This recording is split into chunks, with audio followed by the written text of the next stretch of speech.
Hello everyone, welcome back. अगर आपने अब तक हमारे चैनल को सब्सक्राइब नहीं किया, अरे कोई बात नहीं, अभी कर लीजिए। वीडियो को लाइक एंड शेयर करना तो बिल्कुल भी मत भूलिएगा। तो चलिए आगे की कहानी पे नज़र डालते हैं।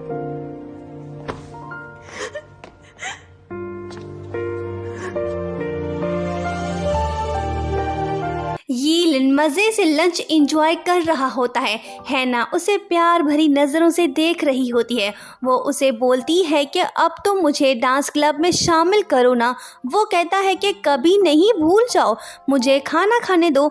हैना ये सुन के सैड होती है, पर वो उससे कुछ नहीं कहती। उसके बाद यीलिन कोशिश में लग जाता है कि किसी तरह अच्छे स्टूडेंट्स को डांस क्लब में शामिल करे।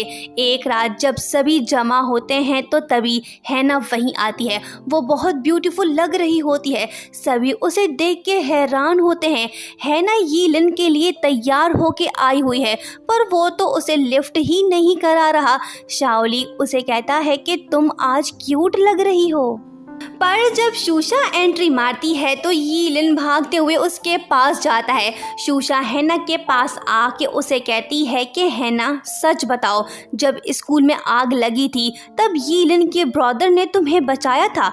उसकी बात सुन के हैना शॉक्ड होती है। दोनों एक जगह जाते हैं। हैना कहती है कि क्या तुम इस वजह से पूछ रही हो ताकि तुम ये सब यीलिन को बता सको।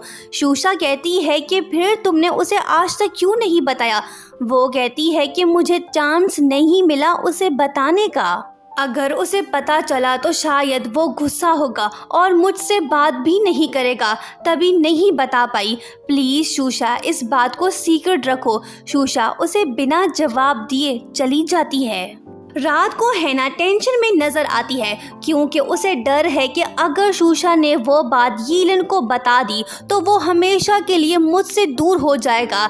नेक्स्ट डे हैना डिसाइड करती है कि शूशा के बताने से पहले वो खुद जाके यीलिन को सब कुछ बताएगी। इससे पहले कि वो कुछ कहती, शूशा उसे वहाँ से ले जाती है और उसे कहती है कि मैं उसे वो बात कभी नहीं बताऊंगी, तुम टेंशन मत लो। ये सुन के हैना खुश होती है और उसे थैंक्स बोलती है। एक दिन यीलिन हैना से फ़ोन पे बात करता है, क्योंकि उसे जादुई पत्थर चाहिए ताकि उसकी मदद से वो दो टीचर्स को आपस में मिला सके।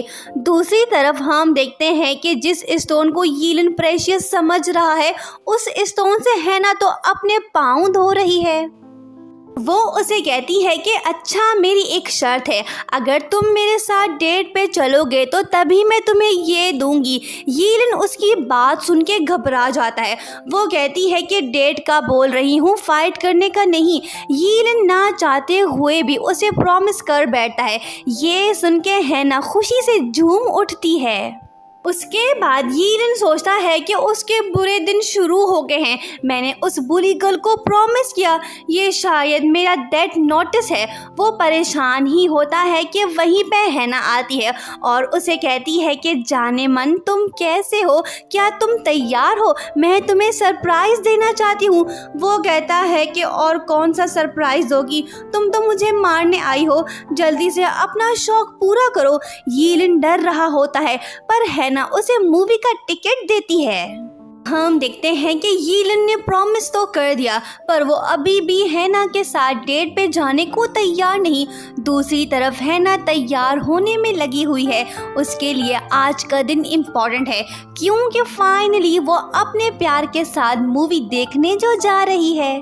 सुपरस्टार शाओशू को ये बात पता चल जाती है। वो हैना के घर आती है।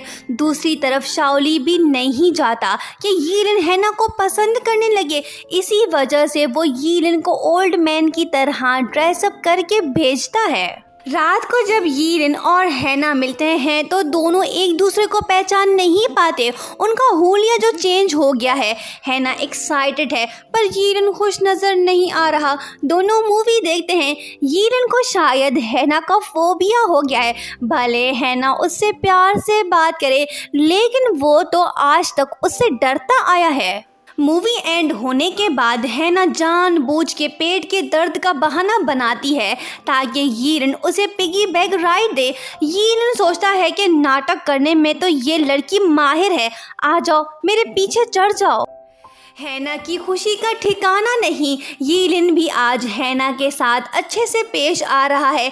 दोनों जा रहे होते हैं तो तभी शाओली वहीं आता है और हैना को वहां से ले जाने की कोशिश करता है, पर यीलिन उसे कहता है कि तुम छोड़ो, मैं इसे ले जा रहा हूँ।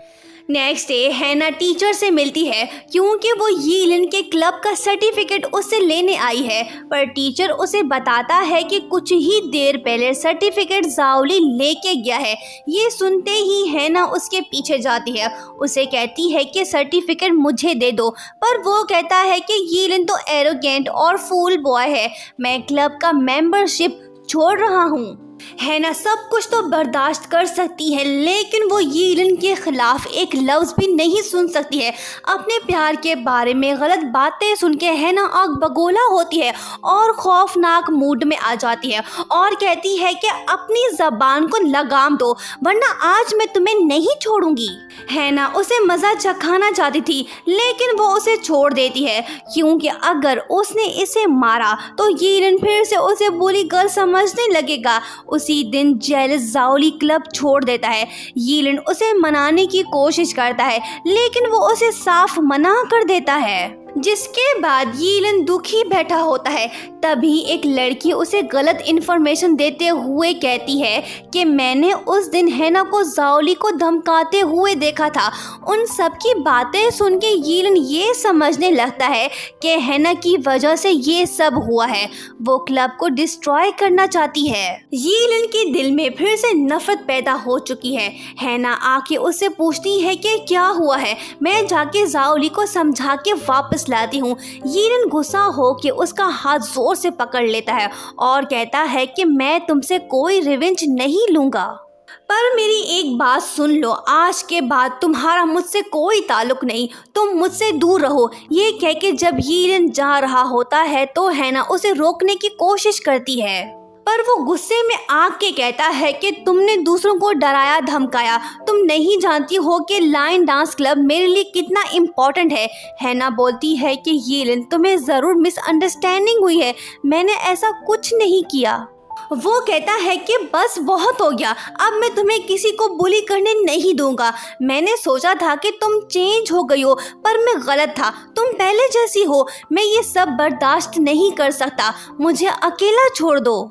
ये बोल के यीलिन तो वहाँ से चला जाता है, लेकिन उसकी बातें सुन के हैना रोने लगती है क्योंकि उसकी गलती नहीं थी। फिर भी यीलिन उसे दोष दे रहा है और उसे बुरी गर्ल समझ रहा है। और यहीं पे इस ड्रामे का 5th पार्ट एंड होता है।